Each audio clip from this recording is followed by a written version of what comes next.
स्वागत है। आज हम एक बहुत ही मुश्किल लगने वाले सफ़र को थोड़ा आसान बनाने की कोशिश करेंगे। एसएससी मैथ्स की तैयारी।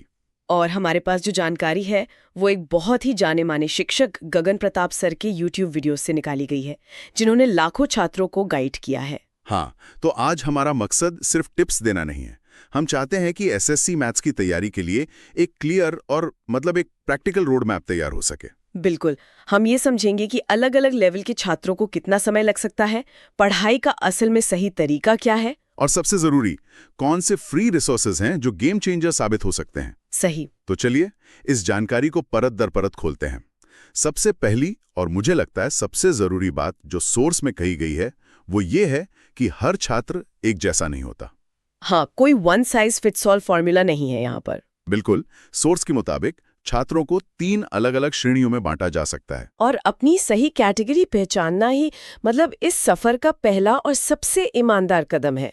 पहली कैटेगरी है बिगिनर्स की। बिगिनर्स मतलब कौन? ये वो छात्र हैं जिनका मैथ्स से रिश्ता आप कह सकते हैं 10वीं क्लास के बाद लगभग खत्म हो गया था। शायद उन्होंने आर्ट्स या कॉमर्स ले लिया था। अच्छा, जिनके बेसिक्स भी अब शायद थोड़े धुंधले पड़ चुके हैं। बिल्कुल, और उन्हें ये भी नहीं पता कि कॉम्पिटिटिव मैथ्स में आता क्या क्या है। और इनके लिए जो टाइमलाइन बताई गई है वो थोड़ी सोबरिंग है।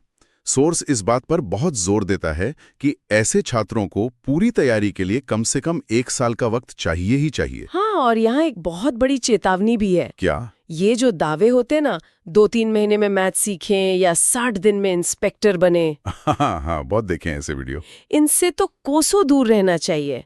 ये दावे बहुत खतरनाक हैं क्योंकि वो एक झूठी उम्मीद देते हैं। बिगिनर के लिए ये मुमकिन ही नहीं है। तो इनके लिए सेल्फ स्टडी भी सही नहीं होगी शुरुआत में? सिलेबस की गहराई का अंदाजा ही नहीं है तो आप खुद से सही कंटेंट कैसे इकट्ठा करेंगे? इनके लिए किसी शिक्षक का मार्गदर्शन, कोई अच्छा बैच बहुत जरूरी है ताकि वो भटके नहीं। ठीक है, तो ये हुए बिगिनर्स। अब आते हैं दूसरी कैटेगरी पर जो शायद सबसे बड़ी है, एवरेज छात्र। बिल्कुल, ये वो छात्र हैं जिनकी स्कूल की पढ़ाई अच्छी रही है, मैथ से डर नहीं लगता, बेसिक्स भी ठीक ठाक है, लेकिन कॉम्पिटिटिव एग्जाम का कोई अनुभव नहीं है। सही, उनका दिमाग मैथ सीखने के लिए तैयार है, बस उन्हें सही दिशा और सही कंटेंट की जरूरत है। सोर्स के मुताबिक ऐसे छात्र 7 से 8 महीने की फोकस्ड तैयारी में सिलेबस पूरा कर सकते हैं। और इनके लिए एक बहुत ही स्मार्ट स्ट्रैटेजी सुझाई गई है। अक्सर छात्र लाइव क्लास में बहुत समय लगाते हैं, लेकिन इनके लिए कहा गया है कि ये रिकॉर्डेड क्लास को 1.5x या 2x की स्पीड पर देखें। हाँ, ये बहुत प्रैक्टिकल सलाह है। इससे समय की बहुत बचत होती है। उनका बेसिक्स ठीक है तो उन्हें हर चीज को धीरे धीरे समझने की जरूरत नहीं है। वो तेजी से सिलेबस कवर कर सकते हैं। एग्जैक्टली। और अगर कोई 1-2 टॉपिक है जो ज्यादा ही कमजोर है तो उसके लिए पूरा बैच दोबारा देखने की जरूरत नहीं। बस उस टॉपिक को YouTube पर सर्च करें और अपनी कमी को पूरा कर लें। ये तो बहुत एफिशिएंट तरीका है। और फिर आती है तीसरी कैटेगरी, प्रो छात्र। ये कौन लोग हैं? ये वो हैं जिनका मैथ्स का आधार बहुत मजबूत है।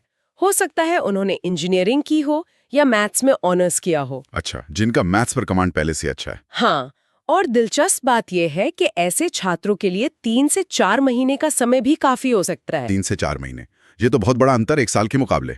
इसका मतलब तो ये हुआ कि इन्हें शायद किसी पेड बैच की जरूरत भी ना पड़े। सोर्स के अनुसार जरूरी नहीं है।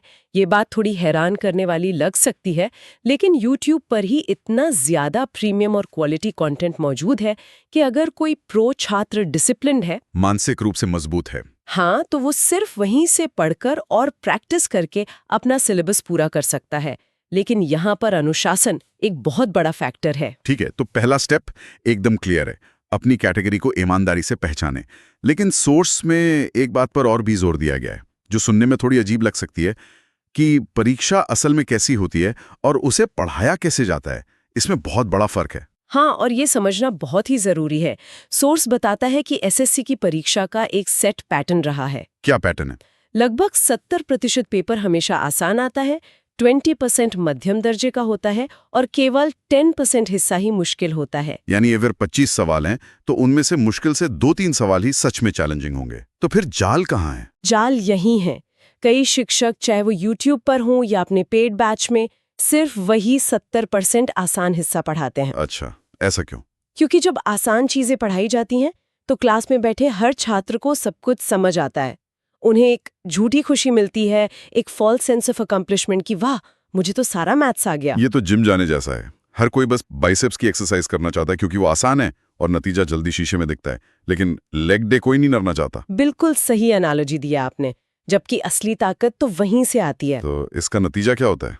नतीजा बहुत खतरनाक होता है। जब वही खुश छात्र मॉक टेस्ट